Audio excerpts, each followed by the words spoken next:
So is it all machines, all internet, all algorithms, and no human being or no human touch? Or can there be a blend? And if there can be a blend, a balance, how can businesses do that? What is that thin line that they must walk? And what are some of the tips, some strategies, some fundamental issues that business leaders have to keep in mind? These are some questions that keep troubling me sometimes, and possibly they trouble you too, which is why I'm looking to Rishad Tobaccowala and to Tarun Durga to answer these questions for us in the forthcoming panel. Tarun is going to be in conversation with Rishad in this chat, in this session. Tarun Durga is a brand strategist and digital transformation specialist. He's the founder of ClearSky Design Thinking Consultancy. Earlier in his career, he was an associate director at Deloitte. Tarun, over to you. Please introduce Rishad and take the session forward. And most importantly, give us the answers. Well, we're going to try. I'm sure Rishad has a lot of answers. And hi, Rishad. Happy to see you again. Likewise, thank you. It's been very interesting. Rishad and I had a chat a few weeks ago, to just sort of get acquainted. And a quick introduction to Rishad is, he's an advisor, author, and a speaker. And till recently, Rishad was the chief growth officer at the Publicis Groupe. And that's, as you all know, a very, very large group of 80,000 people across multiple companies. In the 40 years of experience, doing what he does, Rishad has, as I see it, he has witnessed, the whole transformation journey of, like businesses, and the world, it's like the world transforms faster and exponentially faster every 5 years. Rishad's been witness to like all of that. He's seen, the evolution, he's seen opportunity, he's seen challenges, and I want to talk to him about all of this. I want to hear from Rishad, what are his views on this? And we're going to discuss this through the lens of his book, which is about, that whole integral relationship between humans and technology. So that's the pattern here. And talking about your book, Rishad, it's like, restoring the soul of business. So this book was written pre-COVID, but it's extremely timely today. And I wanted to understand from you, as a context setter, what was the thought behind the book? What got you to put this book together? How did this book come about? Well, first of all, thank you for having me, and thank you for everybody who's listening. The reason for the book was primarily because I had begun to see too many companies all over the world tilting too much towards math and data and algorithms, because both data was prevalent. Some of the better market cap valuation companies were data driven, and I'm all for data's degree in mathematics. I have an MBA in finance, and I've done a lot of data deals around the world. But what I was sensing was that if you actually looked at the companies and the individuals and teams that were doing the best, they were folks who understood that data was like electricity, which is, it is essential to illuminate and operate.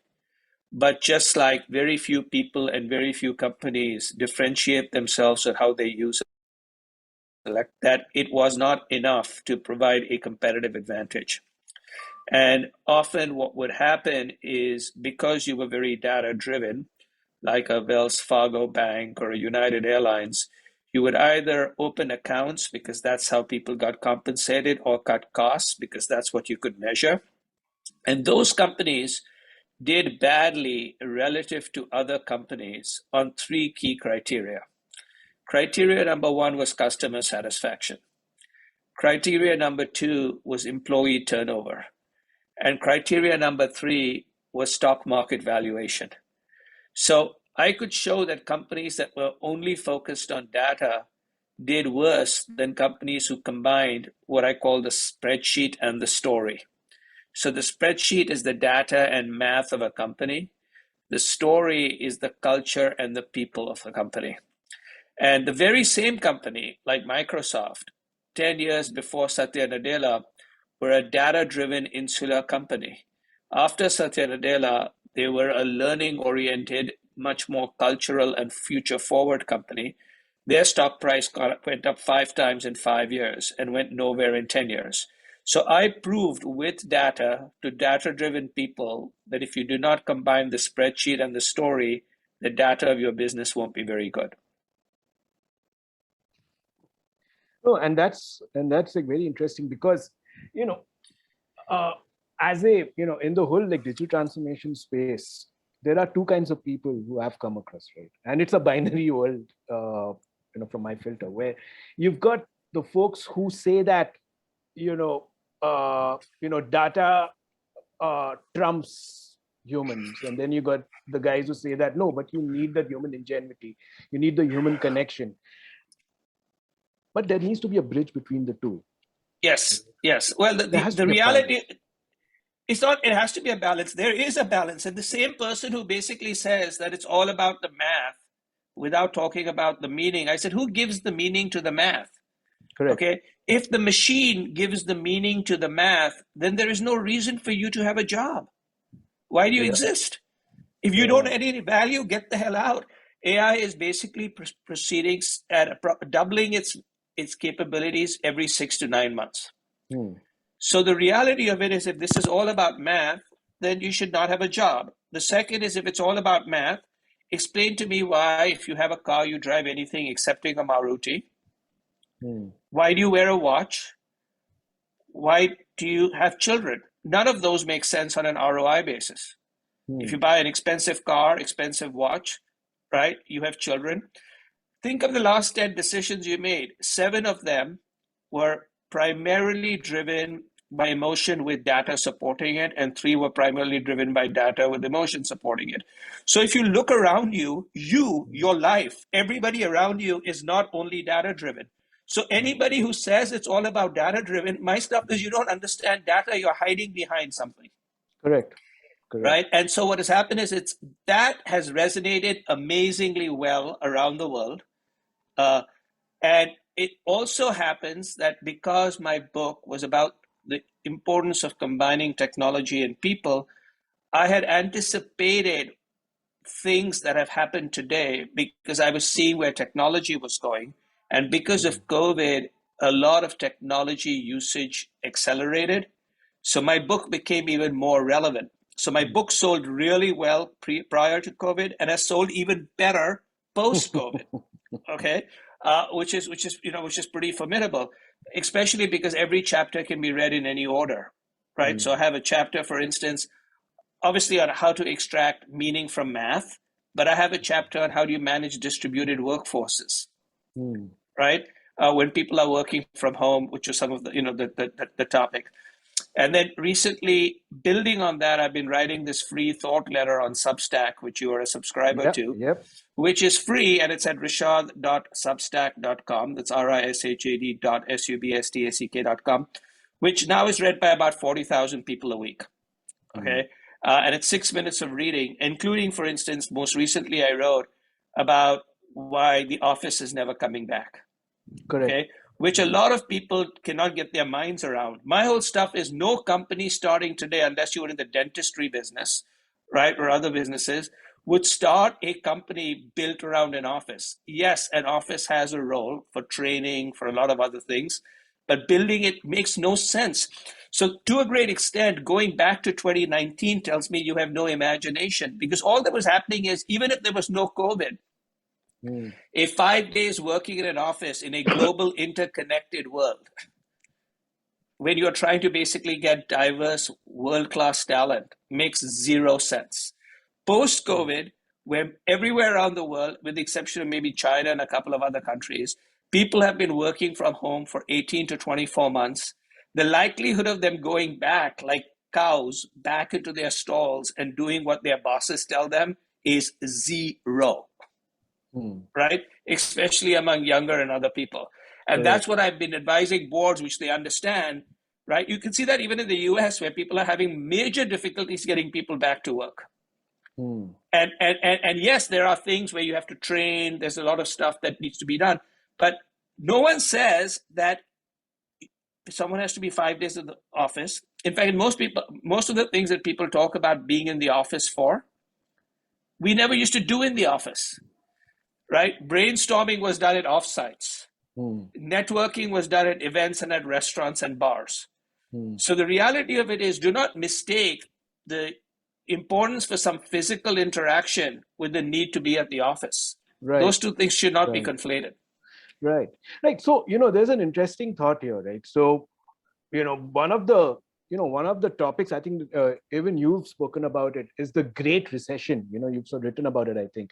Sorry, the Great Resignation, where there are tons and tons of, people quitting offices. And this is in contrast to the early part of the lockdowns and the pandemic, when it was companies letting go of employees. And since earlier this year, it's about employees letting go of companies. And while there are many reasons that might contribute to that, there are two that come to mind, and I wanted to speak to you about that also. For instance, one is about people wanting more flexibility, and now that the pandemic is being managed to whatever degree, that sense of flexibility might go down, or they're foreseeing it going down, or they're already experiencing that flexibility reducing. That's one.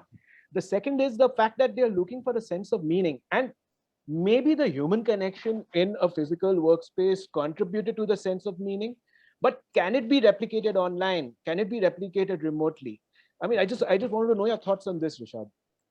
So here's what happens is, I believe the reason that people look to work and go to work are for 6 reasons.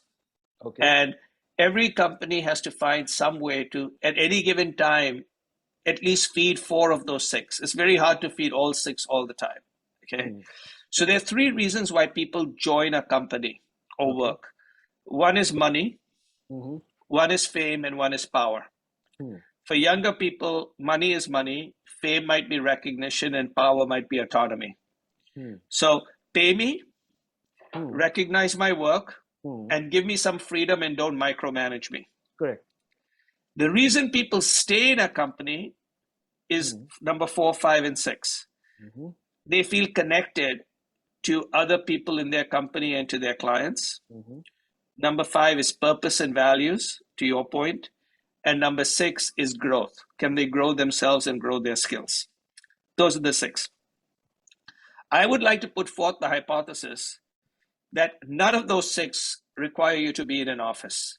Yes, some of those require you to be with other people. It requires you to be training. It requires you to be at events. But none of those require to be in office. Tell me why being in an office pays me more. It doesn't. In fact, not having an office means the company doesn't have to put money into real estate. They can put it into my pocket. That's number 1, right? Tell me about micromanaging. If I want autonomy, I get much more autonomy when I'm not sitting under a boss's nose who's telling me she or he what I should be doing, right? Recognition. Now, to a certain extent, recognition is harder in a virtual world because you're not at the office, but that's where you have events and other kinds of things. Growth, you can grow and learn more online than you can offline. And by the way, nobody ever said you'd have to only do one. You can go to conferences, you can go to events, you can meet people at restaurants, right? And purpose and values have nothing to do with a physical space. Nothing. Right? If that was true, then the companies that have the biggest real estate should be the most purposeful and valuable companies. That's not true. Right? The big thing is, we are, as human beings, do not recognize that the future does not fit in the containers of the past.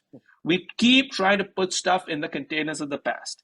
For those of you who drink, when you open a champagne bottle, you cannot put the cork back in the bottle.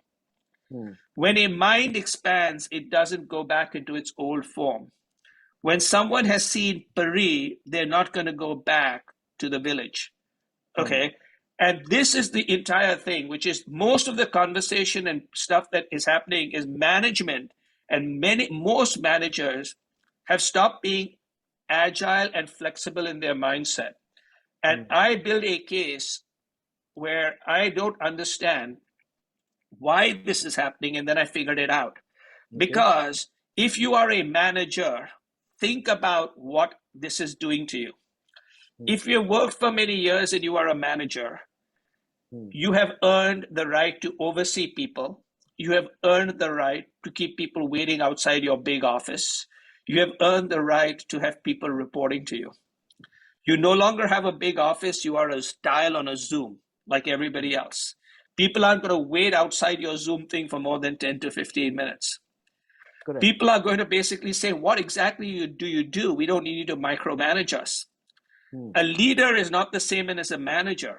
And so the whole idea is we have stripped away a lot of the glories of management from managers who are therefore very interested in going back to the way the world was. Correct. And my whole stuff is, how does that help how does that help people grow? How does that help the company grow? And so I've written a lot about that. And to your thing about the Great Resignation, the last two pieces I wrote, one was called Employee Joy, which has a link to that report where in the US, or that says globally, the Microsoft study found 41% of people are thinking of quitting the job this year. That's right. Yeah. Right. And that, by the way, is 100% higher than on any given year. So it's not like nobody wants to quit any given year, but that number is about 19% on any given year. So it's gone from 19 to 41. And part of it is fragility, which is people have recognized that life is short. Part of it is when you stop and think about what you're doing and you're no longer in the day-to-day, you say, why am I doing this? And part of it is a recognition that there is a lot of capital in the world chasing talent. And you can now get access to those jobs sitting at home, including global jobs, without, right? So there are a lot of people who actually have now 2-3 jobs. Correct. And this is what becomes very interesting, right? So thing is, in a world of spreadsheets and stories, right? Yep. So, there is a certain way that we had defined the metrics of success, from an organizational point of view, right? But now those metrics of success are being redefined by the human elements, right? And I think somewhere along the way, these two have to gel, because that's where alignment comes in. That's where, purpose comes in, and like a lot of things. But having said that, and you spoke about, you spoke about managers. And when I was going through your book, I couldn't help feeling this, right? That while we're talking about the human and tech, relationship, it's almost like a manifesto for human connection, Yes. And what's interesting is how is that connection going to evolve today, especially when you got things like, the same, container, future in a past container, where you want to make sure that, your employee is only working and not doing anything else. So various forms of surveillance that have now been added in. So where is the connection lost, and where do you think we can regain it? What do you think we need to do to regain it? Well, I think the way we regain it is we recognize that while the office has been unbundled, there are 4 places where people actually are going to end up working. And one place they're going to end up working is at home. And in that, what you try to do is, if you can, you try to incentivize and underwrite people so they can have good internet connections, good chairs, all of that kind of stuff. So money that you're going to put into real estate or real estate improvement, you help them there. The second is people are going to basically come to what I call the museum, which is the office. And the reason I call it the museum is they're going to come there for training. They're going to come there to understand the history of the company and to have big meetings. So in that, what you do is you make those much more about collaboration than about working. The whole idea of having to commute to go to an office to look at a computer, which you can do at home, makes no sense. Offices were set up really for people to sit and look at computers. Correct. Now, offices need to be set up so people can connect and build relationships. And that's why I call it the museum, right? So museums allow you to learn, and museums basically allow you to connect with other people and walk around. The third area is what I call the third place, which is there are many companies will say, we will underwrite because you can't work from home because it might be working all the time, or you don't have the space. We will underwrite the WeWorks and Regis's near your home, right? And you can spend some time with other people who live near you who work at the company. But I think the biggest investment will be made in training programs, both at events and at other places where you actually train people. So there's a company called Automatic, and it's one of many companies in the world. It has about now 2,000 employees. They have worked virtually for the last 7 years. But what do they mean by virtual? It means all employees are at home, but employees are given exactly what I just mentioned, a budget to improve their home settings. They're given a stipend if they want to get a seat at a WeWork or another place, if they want to work outside the home. And their entire teams are funded to meet in any location in the world 1 week every quarter. Right? So they physically get together at amazing places all over the world for a week to collaborate, to train and learn. And the other 12 weeks, they work from home. And so what basically begins, and then once a year, the entire company comes together. So in effect, you have learning, you have interaction, you have everything, including physical interaction. But those weeks, 1 week a quarter, is filled with relationship building, collaboration, etc. And then again, you do that 12 weeks later. In between, when you need to do it, you have your WeWork, you have your online, you've got events, you've got other things you can do. The biggest issue really is that we are living in a world where the world is operating without management oversight, and management doesn't like it. Correct. Okay. So in addition to the fact that the future does not come from the containers of the past, my basic belief is the future comes from the slime and not the heavens. Correct. Right. And so what is happening is people are rerouting, right? And the whole stuff is say, we'll figure it out. And the goals remain the same. The goals are, how do I grow? How do I connect with people? How do I learn? How do I have, opportunities? But different people, different markets, different industries will combine these places in new ways. But I do not see a central role for the office, right? For most industries, I see a role, but not a central role. 20% role, maybe less. Correct. So, and also, the whole management style will need to get decentralized too, right? Because now if people are working from home and they are working on projects, there are going to be requirements for them to be given a certain amount of autonomy. Right? So do you think, technology can actually help here, can help create that autonomy without being like a big brother kind of enforcement thing being pulled into it? Yes. I'll tell you why. Because the whole idea is the big brother enforcement. Basically, management believes they can manage big brother. Young talent knows how to fool management. Okay. The reality of it is, with some combination of a few little tricks, you can pretend to management that you're working all the time and you're not. Right.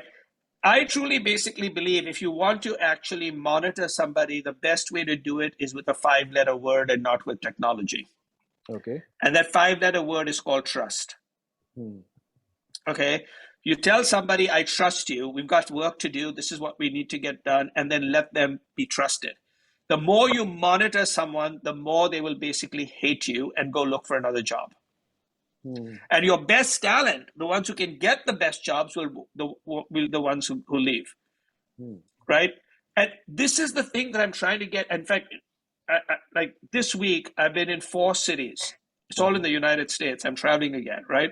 So I've been Las Vegas, San Francisco, Chicago, and right now I'm in New York, sitting with boards, because their stuff the way I describe it to them is clear, right? It's very, very clear. Here's how it can be done. And it's all about driving business. This is not about holding hands and singing songs. I understand what boards have to do, what business has to do. Correct. But a big part of it is they have not been informed about what's really happening. They either are spending too much time with each other, or they bring in these big management consulting firms who basically spend hours and hours with decks. My whole stuff is, hey, listen, I'll tell you in 25 minutes everything you need to know, because I don't get paid by the hour. Okay. I don't understand why you need to, obviously most senior management did not get to be senior management without being really smart, and they're really smart. Correct. Right. So my whole stuff is, I'm just reminding you about something you already feel and you already know. Right. So why don't you recognize that we need to, do some of those? And, I wrote this week, as you know, because I write this every week, a thing that was very, very popular, which is, it's all over the world. It's turned out to be humongously popular, and I'm just going to send the link to everybody.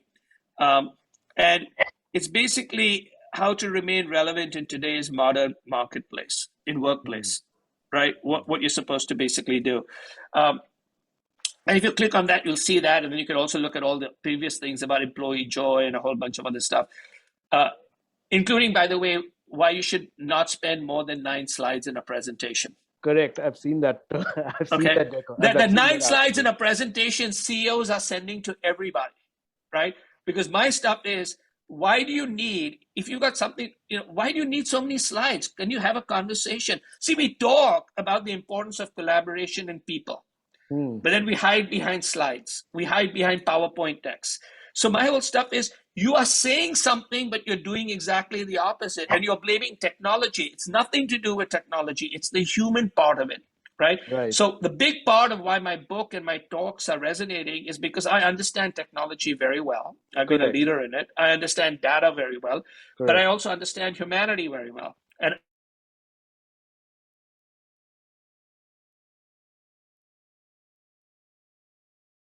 my basic belief is it's a combination of those two, right? And the difficulty is how you combine. There is no silver bullet. There's no like, this is the one way. Everybody, based on their own background, their company, their goals, will combine them in different ways, right? And then all I lay out are, here are some things to think about as you combine them. But I can't give you the answer because I'm not as smart as the people I talk to, and I don't know their industry like they do.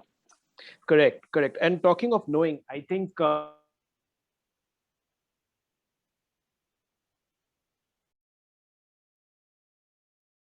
audience.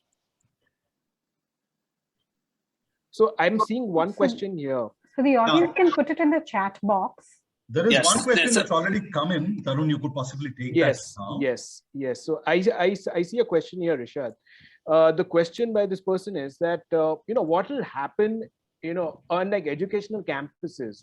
Will like colleges need to continue being physical? Will the teachers not, reap the benefits of work from home and, things like that? And this is something that we are seeing. And I think it's like a global situation. I won't call it a problem, but it's a global situation. So like, what are your thoughts on this? What is the future of like education in the world of today and tomorrow? So I believe that the world of education is a world that is ripe for change. There are 3 industries globally that have not kept up with the future: healthcare, finance, and education. Okay. In the United States, that is 33% of the GDP of this country. Now, when you think about it, when you think about education, whether it was, one computer for everybody or Khan Academy, all of those have basically proven that the best forms of education are when someone can learn at their own pace and they have a teacher to help them self-learn versus being taught, right? So I believe that, for instance, when you think about monitoring, let people learn using computers. If you basically need to train them on how to use computers, you do that, right? And kids are very fast at learning these things, as you know, right? Right. So I would spend money providing them with the technology. Then you basically show them how they can learn. As they self-learn, the data on their self-learning goes to their teachers. Their teachers begin to see where they are getting stuck. And then their teachers can teach all of them, focusing on the common points where they get stuck, and then individually reach out to particular people who may be getting it stuck at some particular things. So teaching is really about, how do you guide someone to learn themselves? Because in the end, education is going to be a constant thing, right? So in effect, you can teach, and you can have, for instance, I would do, even when I come to class and other things, I would say, hey, part of what you have to learn in school is not from the teacher, but from each other. Because one of the things that you cannot do online is interact with other people as well. right? Physical interaction, Correct. because the thing with physical interaction is in the virtual world, you can mute someone or you can put them off. In the real world, you can't do that. You can't go to someone and say mute you, right? Correct. And so those conversation building is what really schools should be about. So I would basically break schools into three sections. A physical section where you are basically guiding people when they get stuck, and where people are collaborating with each other and learning to deal with people, which could be part of education. The second part I would basically do is online, where they self-learn and you help them grow. And the third place is I would basically take them to places where I could take them to places. Even if you're in a village or stuff like that, take them to see how agriculture happens. Take them to see how things happen. So learning by watching and doing, self-learning, and then the school helping you in places where you need that physical presence, working with each other, learning how to work with people, having some sort of relationship with your teacher. So in effect, I believe that the school as education as currently planned has never been so good. Correct. Right? Correct. But obviously an online only education is not the answer, especially for younger people. But how do you combine them? But everyone constantly saying, online sucks, or only offline is good, or offline sucks. I said, no, see, this is what most people don't realize. We've come into a polarized world where people want one answer. Correct. And my whole stuff is like, there is no one answer. That's the interesting thing about life, right? It's messy. Correct. And there's nothing like binary here at all, right? And I think, some of the other guys, and it's like, to a certain level, education has also seen this coming or has prepared for this. For instance, the Khan Academy model is kind of similar to what you said, where, you do homework in school. Yes. And you self-learn, you like learn the subject at home alone, and you do the homework in school. Okay, Radhika Ramesh has said, thank you very much for that answer. And there's another question from her, which is, what would happen to collaborative learning and soft skills? Are we looking at a different society taking shape then? Tarun, 5 minutes more. So maybe you could wrap up after this. Sure. Yeah, so there is, here's what's basically happening is we're moving into a world that is different, at a world where we have to blend different things. And, without a doubt, a world which is completely physical and focused on place is a world that is disappearing. Okay. And anyone who wants to stick to that world is not likely to be competitive in the future. I would never suggest to anybody that that's what they need to do. In fact, in this thing that I've written, and I'm also going to send you the main blog thing where people can subscribe. And the reason is I've said, here are things that need to be done. And there are companies all over the world that are starting to do this, and individuals all over the world. And my biggest advice I would give, if I were to sort of summarize this, is this, which is all of us, regardless of how successful we are, many of the people here are very successful who are listening to this. The reason we succeeded is because we continuously learned. Right? And this is also about books and everything else. We continuously learned. And the biggest and most important thing about learning is to build a case for the exact opposite of what you believe. Correct. Right? And so I constantly build a case as to why what I believe today might be wrong. Like, could it be that it's going to be all about the office? Could it be all about the way it used to be? Right? I have cases why that might be true, but eventually, because I've studied it enough, I don't think so.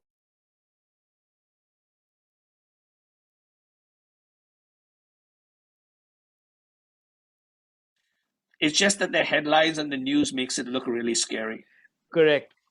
And, just being in the cognizant of time, Rishad, I just wanted to end with one question here for you. Sure. Right. Actually, I had two, but I think you only have time for one. So with so many things that you're working on, with so many ideas that you're generating, what are some of the current ideas that you're playing with? What can we expect to hear from you over the next few months? What are some themes that are of interest to you? So the four themes that are of the biggest interest to me and I've been writing about are the four themes that all over the world, regardless of industry, company, or level, people are asking for. So, or are interested in. Number one is, what will the future look like? Number 2 is how do I manage change so it sucks less? Correct. Number 3 is how do I become a leader versus just becoming a manager? And number 4 is how do I make sure I grow as a person? Correct. Correct. Right? So leadership, growth, change, and future. Great. We get that. That's excellent. And the like future of everything, essentially. Yes. Exactly. So, there's a like question, the last question, which actually sums up this whole discussion is, there's a question from Tasmai, who says that, what homework should companies be doing to follow what you're suggesting? Because, for a lot of companies, there would need to be some kind of a roadmap. One way to build that roadmap is that, they just get down to it and discover their way. The other way would be to read books such as yours. What do you recommend? What are some of the things people should be looking at to build this roadmap of change? I mean, there are lots of amazing both books and places, and I'm just one of many people that one can look at. But what I will point to is this. I sell hundreds of copies of my book every week today. Okay, and many of them are companies buying it for their entire company. Just yesterday, a major electric vehicle company bought 1,000 copies, right? And my book is available in India. It's on Amazon and it's really cheap. It's less than 300 rupees, so you can go buy it. It's just put my name in, Rishad Tobaccowala, and it shows up. But if you can't afford the 300 rupees or you decide you don't want to do that, go to rishad.substack.com. And if you scroll down, I have basically got a training program where people can self-do on each of these 4 areas. So I have these 4 questions. How do you grow? And I have a summary of best learning and then links to other places, right? And I actually give away all my stuff for free, primarily because that's how I sell my training programs afterwards, because people say if the free stuff is so good, we can imagine what you can do in person. But my whole stuff is, I'm not doing this to sell stuff. I'm in a position where I can be helping people. So go to rishad.substack.com. You'll find out why 40,000 people a week read that. Okay, it's completely free, including, by the way, now 1,000 CEOs of companies. Correct. And so just sign up. Yeah, and also followed Rishad on LinkedIn. He posts a lot and like all of it is really relevant. So with that, thank you. Thank you so much, Rishad. As before, it's been super interesting and super enlightening and super insightful. Just generally super talking to you. Well, thank you for the opportunity and thank you for everyone who listened. And it was super listening to you both. Thank you so much.